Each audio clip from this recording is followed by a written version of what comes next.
What's up, everybody? My name is Cameron. I am a photographer from the Houston area, and today I wanted to discuss a camera that's really dear to everybody's hearts, especially in the photography community. But it's a camera that I'm not the biggest fan of, and I actually sold it. So let's talk about that.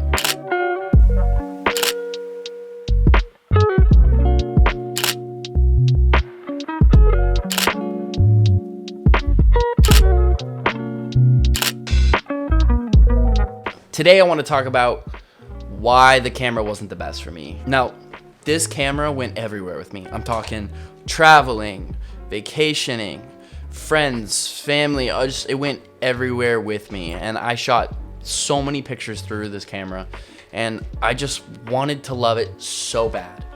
And I decided to sell it. Every time I held it, I fell in love with it. I fell in love with how compact it was. I fell in love with like the form factor, as well as like all the cool accessories you could put on it. But I just couldn't fall in love with the camera. I ended up just only shooting the camera in its raw setting and never using any of the recipes like from online. I did give them a go for a little bit, but they weren't the best. I just found myself doing more color correction and more retouching of like certain things.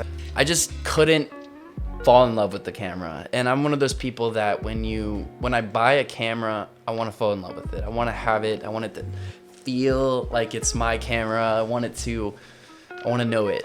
And I just didn't feel like I knew it, and I sold it. So, and Justin, I know if you're watching, I'm sorry for making this video, but nonetheless, I am interested in getting a Leica Q2. I got to shoot with it a couple weeks ago, and I was in love with just how minimal it was. The compact like design, especially for a full frame camera. I mean, like, you really cannot get enough of that.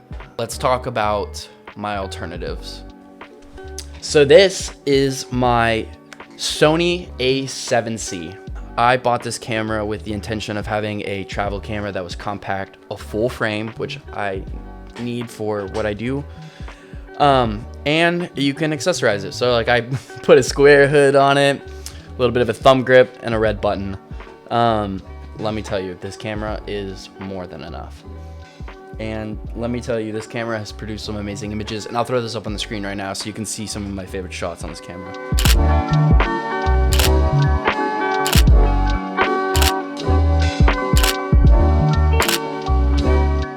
Nonetheless, this camera is great. I love the articulating screen. I love everything about this camera. One of my only drawbacks is that the EVF is so small. And when I'm framing my shot, I have to like move my eye left and right just to get it right. But I wish that was a little bit bigger, but I get what Sony was doing with like the form factor and everything on it. And so another little side note, this is my first YouTube video ever that I have ever made. I have always wanted to do this, and I thought this would be such a great topic because this camera is like raving over the internet, and I had the chance of getting it really early, and I shot with it during COVID. I wanted to love this camera. I gave it a shot, and it just put $1,500 back in my pocket. Nonetheless, I'm excited to get to do new videos about some gear. I'm like a gear whore, I guess, and I collect a lot of stuff, and I think I can bring a lot of insight to some people who are trying to make some decisions that are just really hard. Thank you guys for watching. I'm gonna throw my Instagram up, and go ahead and go there to check out my work.